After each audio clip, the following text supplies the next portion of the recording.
Oke, malam ini kita belajar sum if, kemudian tadi ada if, VLOOKUP, HLOOKUP ya. Nah, kemudian di kasus penjualan sales motor, tadi kan kita mengelompokkan motornya, direkap hasil jualannya jumlahnya berapa, terus menghasilkan uang berapa gitu ya. Nah,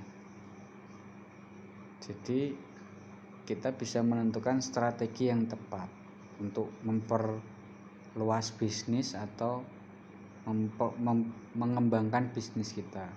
Kemudian kalau di desa seperti apa? Nah, sum if ini bisa berfungsi sekali di desa. Contoh,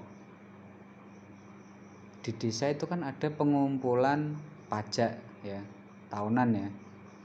Pajak PBB itu tahunan.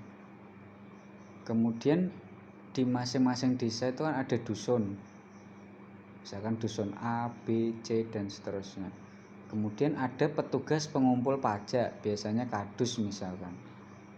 Masing-masing kadus ditugasi untuk mengumpulkan pajak di dusunnya, ya kan. Nah, kemudian dari data-data yang dikumpulkan kayak tabel transaksi gitu, oh tanggal ini kadus A ngumpulin di dusun A sebanyak pajaknya sekian ya, pajaknya dari pembayaran Bapak Anwar misalkan.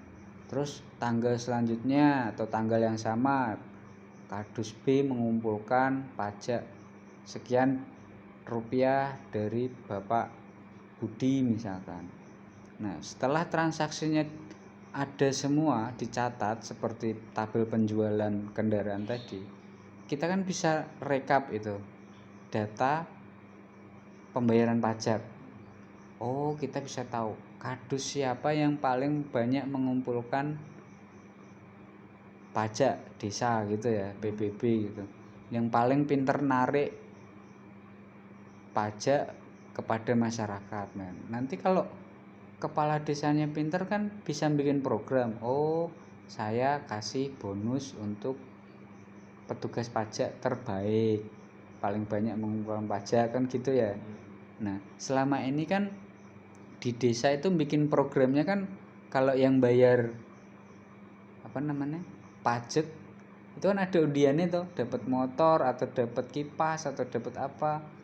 Di desa ada semacam itu karena desa dapat pemasukan dari pembayaran pajak PBB.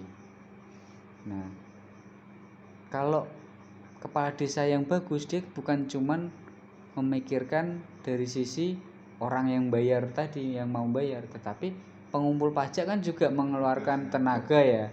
Itu biar semangat gimana? Nah, dikasih bonus, iming-iming bonus kalau dia bisa ngumpulin pajak minimal sekian atau terbanyak ya di dalam desa tersebut.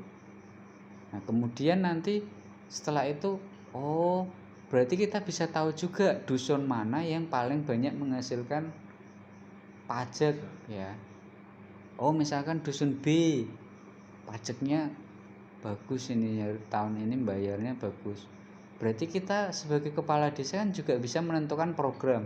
Karena di sana bayar pajaknya bagus, maka kita harus bangun dengan anggaran desa yang jauh lebih banyak misalkan. Karena warganya lebih patuh bayar pajak. Meskipun kadang jalannya atau apanya masih kurang, tapi kan bukan cuma bangun jalan, pembangunan itu bisa pembangunan gapura dan lain sebagainya untuk memberikan rasa bangga kepada dusun tersebut bahwa dia bayar pajak, tertib bayar pajak gitu ya, dan dusunnya istilahnya peringkat pertama dalam pembayaran pajak. Nah, itu kalau kadesnya pinter memperhatikan data dalam membuat program pembangunan di desanya. Tapi kebanyakan kan orang wagah ribet ya kan, keputusan program itu dibikin secara politis saja, tidak ada program yang memang berdasarkan data. Keputusan berdasarkan data itu jarang banget. di pemerintahan, di desa dan lain sebagainya.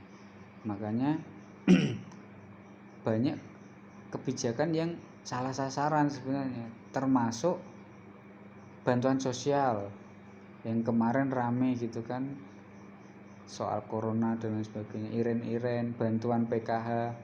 Oh ini kok nggak miskin dan lain sebagainya.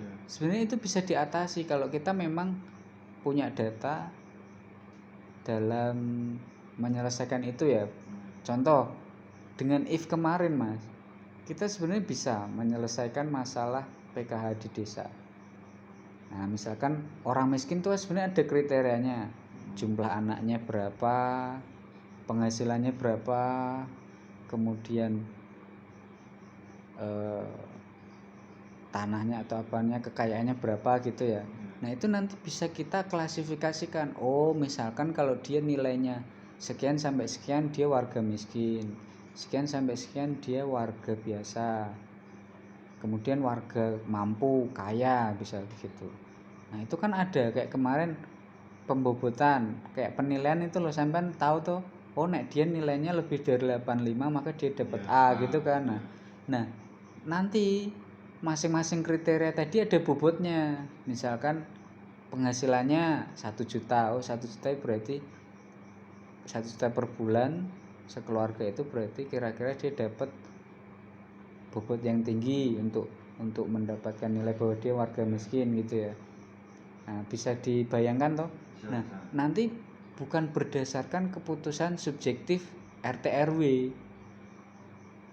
Kalau sekarang ini kan yang milih pokoknya RT RW gitu kan. Nah, wis pokoknya we ngajokke saka RT-mu piro, RT-mu loro piro, RT telu piro gitu kan. Nah, tetapi kalau semua warga terdata, kakaknya itu terdata, kemudian berapa penghasilannya, berapa anaknya dan lain sebagainya, itu bisa kita bobotin tadi dan desa bisa menghitung langsung. Oh ini kita jika dia masuk pendapatan sekian, ini sekian sekian, jadi dia warga miskin, dia warga mampu, warga ini. Nah dari situ nanti bukan berdasarkan RT tadi, tapi berdasarkan data memang dia warga tidak mampu gitu. Nah hanya untuk mengakalinya ya salah satunya ngubah data tadi. Nah itu orang yang adminnya berarti. Nah berarti kita harus membuat admin yang bisa dipercaya, yang dia jujur untuk memasukkan datanya. Nah nanti di situ jauh lebih fair dalam program pembangunan desa dan kebijakan yang diambil.